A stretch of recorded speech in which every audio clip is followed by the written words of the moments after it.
మన Tollywood super hero Teja సజ్జ నుంచి హనుమాన్ లాంటి భారీ హిట్ తర్వాత మళ్లీ అదే తరహా నేపథ్యంలో వస్తున్న భారీ పాన్ వరల్డ్ చిత్రమే మిరాయ్. యంగ్ అండ్ టాలెంటెడ్ దర్శకుడు కార్తీక్ ఘట్టమనేని తెరకెక్కిస్తుండగా దీనిపై కూడా మంచి బజ్ ఉంది. అయితే షూటింగ్ కి కొంచెం ఎక్కువ సమయం తీసుకుంటున్నప్పటికీ ఆ మధ్య వచ్చిన గ్లింప్స్ అందరికీ షాకిచ్చింది. ఇక నేడు అవైటెడ్ టీజర్ ని మేకర్స్ రిలీజ్ చేసేశారు. మరి ఈ టీజర్ మాత్రం ఊహించని రీతిలో ఉందని చెప్పాలి. ఒక్క మాటలో చెప్పాలంటే మరో ప్రపంచంలోకి తీసుకెళ్లేలా ఉన్నారని చెప్పవచ్చు. స్టన్నింగ్ విజువల్ ఎఫెక్ట్స్ తో ఒక హాలీవుడ్ సినిమాలానే మిరాయ్ కనిపిస్తుంది. మంచు మనోజ్ పై సాహస సన్నివేశాల్లో కానీ తేజ సజ్జపై సన్నివేశాల్లో కానీ ఎక్కడా కూడా మేకర్స్ అసలు కాంప్రమైజ్ అయినట్టే కనిపించడం లేదు. అలాగే ఇండియన్ సినిమాకి ఒక సరికొత్త అవుట్ ఆఫ్ ది బాక్స్ సినిమాగా ఇది అనిపిస్తుంది.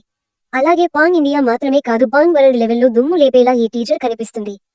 నెగిటివ్ షేడ్లో మంచు మనోజ్ ఆశ్చర్యపరిస్తే తేజ సజ్జ హనుమాన్ తర్వాత మరోసారి పెద్ద బాధ్యతనే తలపై వేసుకున్నాడు. మొత్తానికి మాత్రం మిరాయ్తో పీపుల్ మీడియా ఫ్యాక్టరీ వారు తమ బ్యానర్లోనే ఒక గేమ్ చేంజింగ్ ప్రాజెక్ట్ ని తీసుకొస్తున్నారని చెప్పొచ్చు.